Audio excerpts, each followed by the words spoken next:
उदाहरण संख्या 10.12 है और अच्छा क्वेश्चन है, ध्यान देना।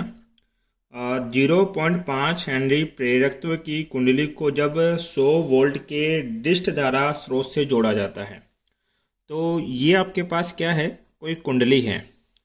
अब ये जो कुंडली है ये किसी कॉपर के तार की बनी होगी तो इसका कुछ प्रतिरोध भी होगा, तो वो मैंने प्रतिरोध इसका श्रेणी क्रम में मान लिया।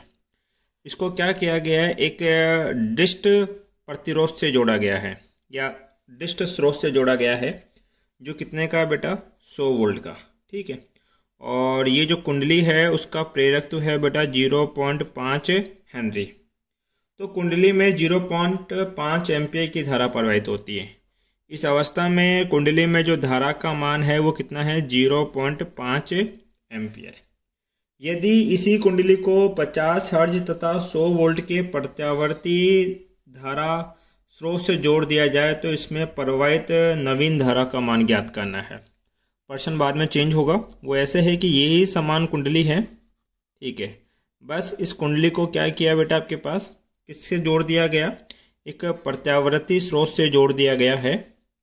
और इस प्रत्यावर्ती स्रोत की आपके पास जो विभव का मान है वो कितना है बेटा, 100 वोल्ट। और तथा यहाँ पे अगर मैं बात करूँ आपके पास जो आवृत्ति है वो कितनी है, 50 हर्ज की।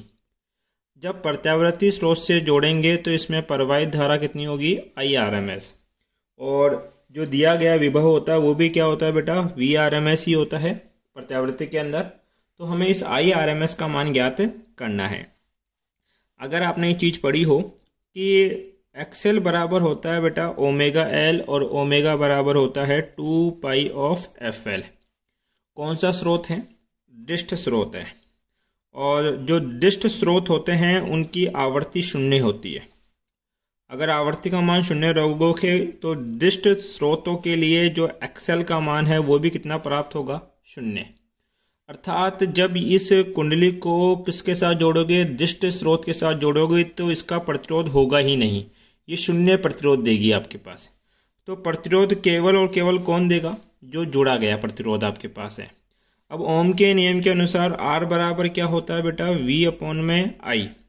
V का मान 100 है और I का मान 0.5। सोल्व करोगे 10 आ जाएगा, 5 से कितनी बार 2, तो R बराबर कितना आ गया बेटा, 200 ओम आपके पास।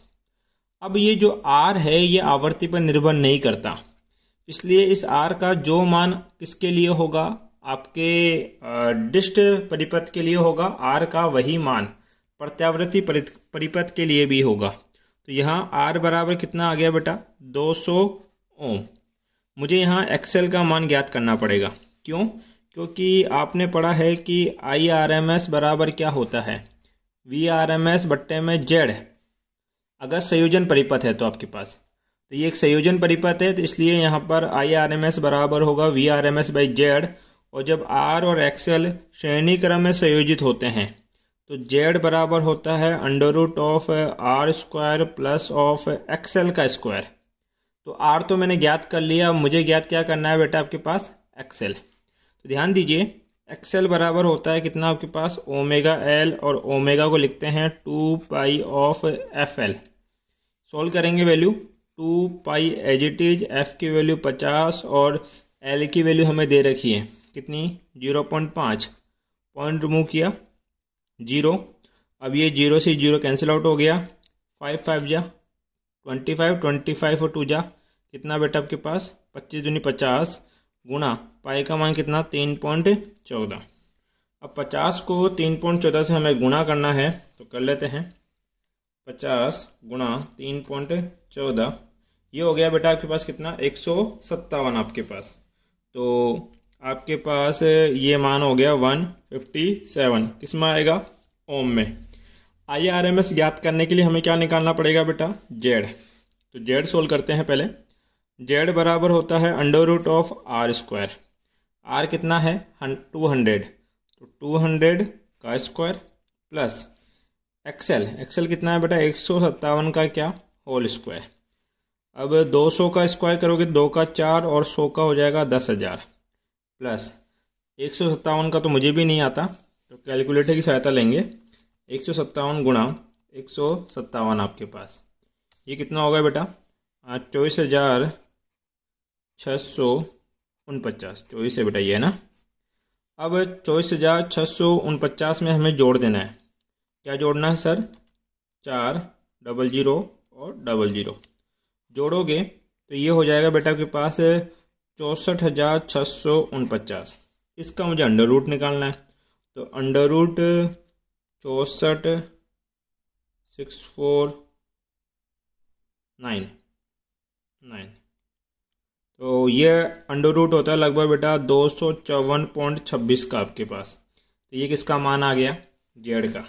मुझे निकालना क्या है? IRMS। यहाँ बड़े शब्दों में लिखना, IRMS बराबर होता है VRMS। VRMS का मान है 100 बट्टा जेड। जेड का मान आया 254.26। अब ये भाग भी मुझे नहीं आता देना, तो मैं सहायता लेंगे इसकी। 100 में भाग दूंगा 254.26 का, तो ये होगा बेटा 0.39.32। तो 0.39 धारा निकाली है।